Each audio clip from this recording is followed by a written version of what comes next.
जय हिंद मेरे प्यारे दोस्तों, हमारे इस चैनल नेक्स्ट टाइम में आपका स्वागत है। देखिए यहाँ पर रेलवे रिक्रूटमेंट बोर्ड आरआरबी के द्वारा यहाँ पर रेलवे प्रोटेक्शन फोर्स के अंतर्गत पर आरपीआई बेस के अंतर्गत पर कांस्टेबल के लिए नोटिफिकेशन अपडेट किया गया है 15 अप्रैल 2024 को। पूरा इन्फॉर्मेशन लगभग 4208 पोस्ट है। आपके फॉर्म फिल करने के लिए इंपॉर्टेंट इन्फॉर्मेशन यहाँ पे क्या निकल के आएगा पूरा इस वीडियो के अंतर्गत हम डिस्कस करेंगे।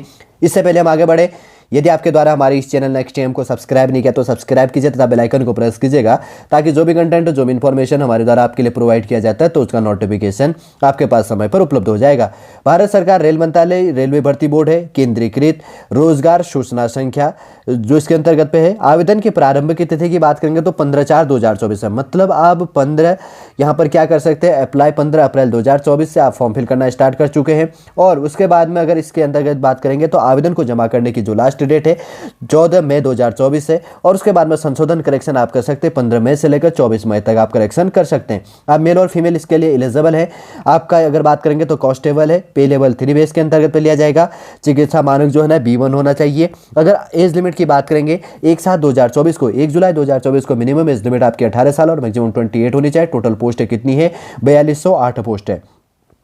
आगे देख लेंगे इंपोर्टेंट चीज़ क्या निकल के आ रहा है, बहुत सारा इंफॉर्मेशन होगा। इंपोर्टेंट क्वालिफिकेशन क्या चीज़ आपके लिए इंपोर्टेंट हो जाता है या क्या चीज़ आपके लिए यहाँ पर मांगी गई है।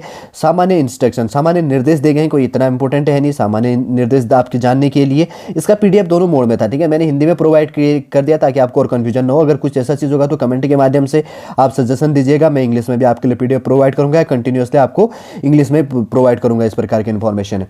देखिए जैसे यहाँ पर कहा गया भारतीय रेल चिकित्सा नियमावली खंड ए में पैरा 534 में दिया गया, मतलब जो भी इंफॉर्मेशन है एक्सेट्रा बात कहा गया। आपका ऑफिशियल वेबसाइट यही है www.indianrailway.gov.in पे जाके आपको अप्लाई करनी है। इंपॉर्टेंट वेबसाइट भी देख लिया है। आपका एज लिमिट की बात करेंगे तो सामान्य निर्धारित जो आयु की बात कही गई कांस्टेबल के लिए 1/7/2024 को 1 जुलाई 2024 को मिनिमम एज लिमिट 18 मैक्सिमम 25 है। कुछ बेस के अंतर्गत पे इस CN के लिए निर्धारित जो एज लिमिट है आपके लिए यहाँ पर 1/7/2024 मतलब 1 जुलाई 2024 को मिनिमम एज लिमिट आपके 18 साल और मैक्सिमम 28 मांगी गई है। लेकिन जो कैटेगरी वाइज है तो यहाँ पर क्या है कि शेड्यूल कास्ट तो शेड्यूल ट्राइब के लिए 5 साल के लिए, अन्य पिछड़ा वर्ग के लिए क्रीमिलियर बेस में 3 इयर्स का, भूतपूर्व सैनिक बेस के अंतर्गत पर अगर इंक्लूड हो जाता है अनरिजर्व और EWS के लिए 3 साल की छूट दी जाएगी, अन्य पिछड़ा वर्ग के लिए 6 साल के लिए, शेड्यूल कास्ट और शेड्यूल ट्राइब को 8 साल की छूट दी जाएगी। 4th नंबर है विधवा तलाकशुदा या एटसेट्रा जो भी यहाँ पे इंक्लूड हो जाता है पति से न्यायिक रूप से अलग रहने वाली लेकिन दोबारा विवाह न करने वाली महिला उम्मीदवार में अगर वो अनरिजर्व EWS कैटेगरी में आती है तो 2 साल का छूट दिया जाएगा, अन्य पिछड़ा वर्ग गैर क्रीमिलियर में आती है तो 5 साल का, और शेड्यूल कास्ट और शेड्यूल ट्राइब में आती है तो 7 साल का एज लिमिट में छूट दी जाएगी। आयु वर्ग है इसके अंतर्गत पे 18 से लेकर 28 साल यहाँ पे एज लिमिट मांगी गई है। कैटेगरी वाइज जो चीज़ें मैंने बता दी ये चीज़ ध्यान रखना।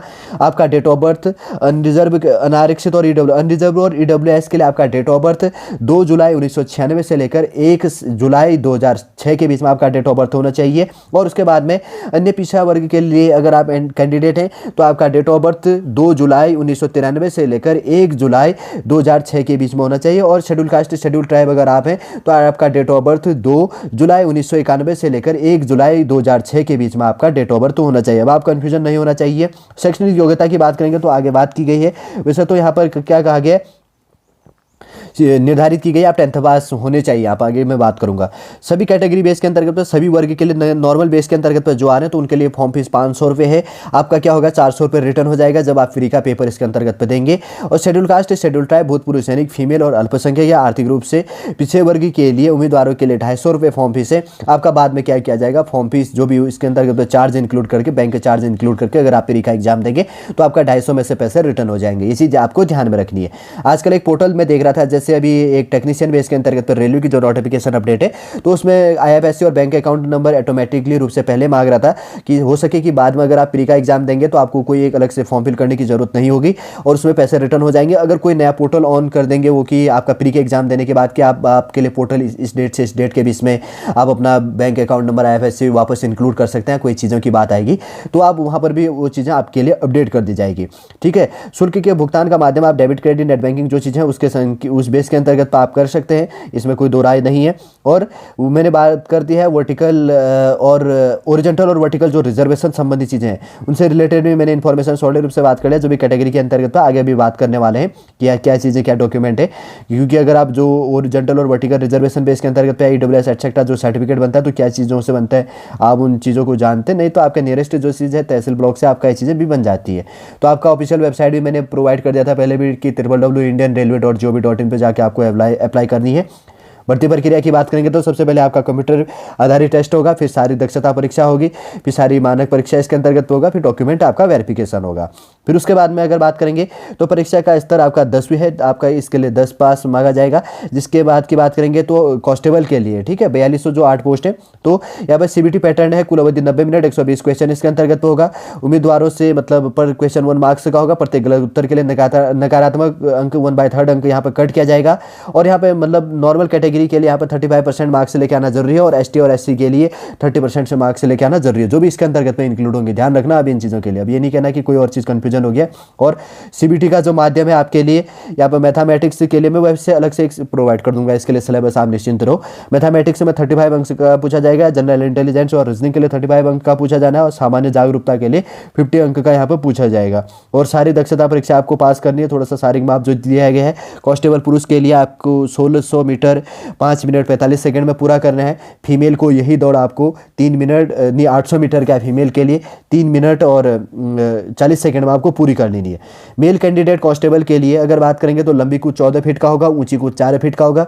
फीमेल कांस्टेबल के लिए यहाँ पर दौड़ 800 मीटर का होगा, 3 मिनट 40 सेकंड में पूरा करना है। और लंबी कूद आपको क्या है 9 फीट का होगा, और ऊंची कूद 3 फीट का होगा।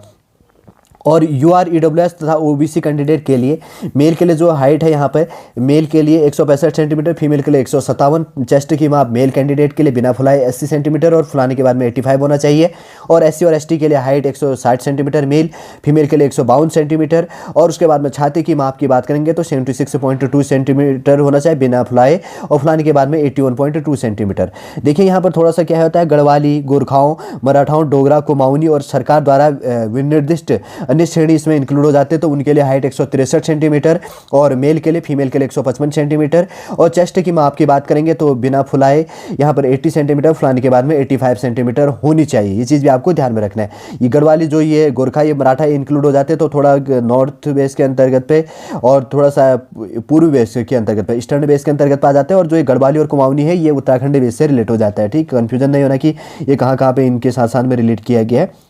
और इंपॉर्टेंट चीज़ों को मैंने बात कर रहा हूँ, प्रशिक्षण जो भी चीज़ें आवेदन कैसे करनी है मैंने वो चीज़ भी आपको प्रोवाइड कर दिया। आपका जो भी जोन है यहाँ पर अहमदाबाद, अजमेर, प्रयागराज, बेंगलुरु, भोपाल, भुवनेश्वर, बिलासपुर, चंडीगढ़, चेन्नई, गोरखपुर, गुवाहाटी, जम्मू कश्मीर, श्रीनगर, जम्मू कश्मीर, जम्मू और श्रीनगर का, और कोलकाता, मालदा, मुजफ्फरनगर, पटना, रांची, सिकंदराबाद, सिलीगुड़ी, तिरुवनंतपुरम, मुंबई, जो भी आपका जोन है इसके अंतर्गत आप अप्लाई कर सकते हैं। और आपका जो भी जोन है आपका नियरेस्ट जो पड़ता है आप समझ गए होंगे, कोई आपको इतना इश्यू है नहीं। अगर आपने टेक्नीशियन बेस या एटसेट्रा कभी रेलवे का फॉर्म भरा है तो ठीक है, नहीं तो न्यू बिगिनर है तो वैसे भी कोई आपको कन्फ्यूजन नहीं होनी चाहिए। पूरा मैं कन्फ्यूजन आपके लिए यहाँ पर क्लियर कर रहा हूँ। देखिए इंपॉर्टेंट क्वालिफिकेशन किसी मान्यता प्राप्त बोर्ड से 10वीं कक्षा या उसके समकक्ष आप इसके अंतर्गत पे होनी चाहिए। अब देखिए यहाँ पर वैकेंसी जो बटी हुई है कैसा है, पुरुष के मेल कैंडिडेट के लिए पुरुष जैसे लिखा गया है, अनरिजर्व के अंतर्गत पे 1450 पोस्ट है, अनुसूचित जाति के लिए शेड्यूल ट्राइब के लिए 536 पोस्ट है, शेड्यूल कास्ट के लिए अनुसूचित जनजाति अनुसूचित जाति के लिए शेड्यूल कास्ट के लिए 536 पोस्ट है। शेड्यूल कास्ट जिसको कहा जाता है, शेड्यूल ट्राइब है अनुसूचित जनजाति के लिए, एसटी जिसको शॉर्ट में कहा जाता है 268 268 सीटें हैं। अदर बैकवर्ड क्लास ये इसके अदर की बात करेंगे तो ओबीसी के लिए अन्य पिछड़ा वर्ग के लिए 966 सीटें हैं। ईडब्ल्यूएस के लिए 357 सीटें हैं, मतलब अन्य जो इसके अंतर्गत इकोनॉमिकल वीकर सेक्शन जिसको कहा जाता है। और कुल टोटल पोस्ट है मेल के लिए कितनी है 3577 पोस्ट है। फिर फीमेल की बात करेंगे तो अनरिजर्व के अंतर्गत 256 सीटें, और शेड्यूल कास्ट अनुसूचित जाति के लिए 95 सीटें, शेड्यूल ट्राइब के लिए 47 सीटें, अन्य पिछड़ा वर्ग ओबीसी के लिए 170 सीटें और ईडब्ल्यूएस के लिए 63 सीटें हैं।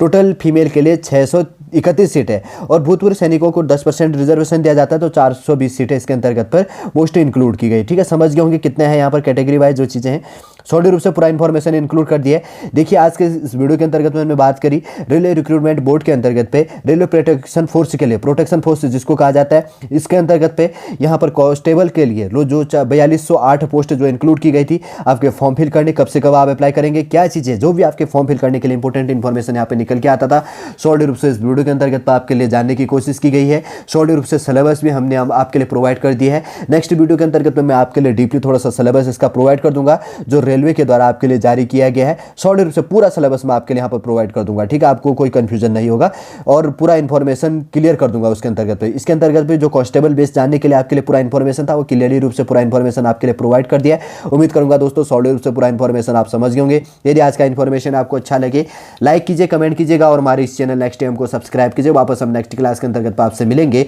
जय हिंद, जय भारत।